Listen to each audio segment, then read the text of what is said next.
துலா ராசி துலா லக்னத்துல பிறந்தவங்களுக்கு அதாவது பாதகாதிபதி அதாவது அவங்களுக்கு நன்மைகளை செய்ய விடாமல் தடுக்கும் கிரகம் எது அப்படின்னு பார்த்தா அது சூரிய பகவான்.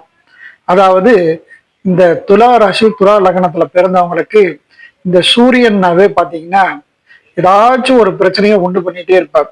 இதுக்கு என்ன காரணம் என்றால் இவர் பாதகாதிபதி ஸ்தானத்துல இருப்பதனால். இந்த பாதகாதிபதி அப்படின்னு சொல்ல போனா சூரியனோட காரகத்துவம் என்றால் தந்தை, ஆத்மக்காரகன். அதாவது தந்தைகிட்ட இருக்கக்கூடிய ஒரு அன்பு உங்களுக்கு சில நேரங்கள்ல கிடைக்காம போகக்கூடிய செய்யக்கூடிய ஒரு விஷயம் இந்த துலா ராசிக்காரர்களுக்கு இந்த சூரிய பகவானே. அதே மாதிரி தந்தை வழி சொத்துக்கள் ஒரு சிலருக்கு கிடைக்காம போகக்கூடிய காரணமும் இந்த சூரிய பகவானே.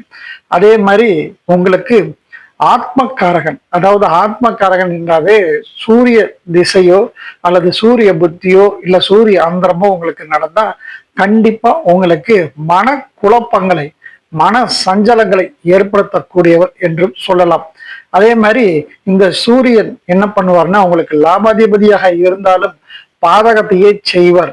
அதனால உங்களுக்கு பணம் வரக்கூடிய வழிகள் அல்லது உங்களுக்கு வேலையில இருக்கக்கூடிய நீங்க உயர் பதவியில இருந்தா அந்த பதவிகள்ல இருந்து கீழே இறக்கக்கூடிய ஒரு தன்மை. அதாவது இந்த திசை புத்தி நடந்தால் மட்டுமே நடக்கும் என்று அல்ல.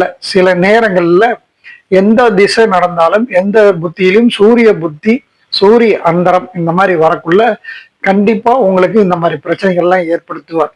அதே மாதிரி இந்த துலா ராசி துலா லக்னத்துல பிறந்தவங்களுக்கு என்ன பண்ணுவார்னா முதல்ல மணி சர்க்குலேஷன், ரெண்டாவது குடும்பத்துல சில ஒற்றுமைகள் இல்லாத மாதிரி பண்ணுவாரு. மூணாவது விஷயம் உங்களுக்கு பாத்தீங்கன்னா உங்களுக்கு கிடைக்கக்கூடிய உயர் பதவிகளை தடுப்பார். நீங்க இருக்கக்கூடிய ப்ரொமோஷன் ஆகி போக வேண்டிய நேரத்துல அந்த ப்ரொமோஷனை எல்லாத்தையும் தடுப்பார். அதே மாதிரி சிலர் படிச்சுட்டு இந்த குரூப் தேர்வுலாம் எழுதுறாங்க இல்லைங்களா, கண்டிப்பா அவங்களுக்கு அரசு வேலை கிடைக்காம செய்யக்கூடியவர் இந்த கிரகம் தான். ஏன்னா அரசு வேலை சம்பந்தப்பட்ட துறைகள்ல இருக்கக்கூடிய எல்லோருக்குமே பாத்தீங்கன்னா சூரியன் நல்ல ஆதித்யம் பெற்றிருப்பார். அப்படி அந்த விஷயத்துல இந்த துலா ராசிக்காரங்களுக்கு சில நேரங்கள்ல இந்த பாதிப்புகள் எல்லாம் இவர் ஏற்படுத்துவார். ஆகவே இந்த துலா ராசியில் பிறந்தவர்கள் எல்லாருமே என்ன பண்ணணும்னா கண்டிப்பா துலா ராசி துலா லக்னத்துல பிறந்தவங்க ஞாயிற்றுக்கிழமைகள் 6 to 7 வரக்குள்ள அந்த சூரிய ஹோரையில் சிவாலயம் சென்று சிவபெருமானையும் சூரிய பகவானையும் வழிபடுவது, நவகிரகங்களில் இருக்கக்கூடிய சூரிய பகவானை வழிபடுவது, ஏழை எளியோருக்கு கோதுமை தானம் வழங்குவது, இதெல்லாம் பண்ண இவங்களுக்கு மிக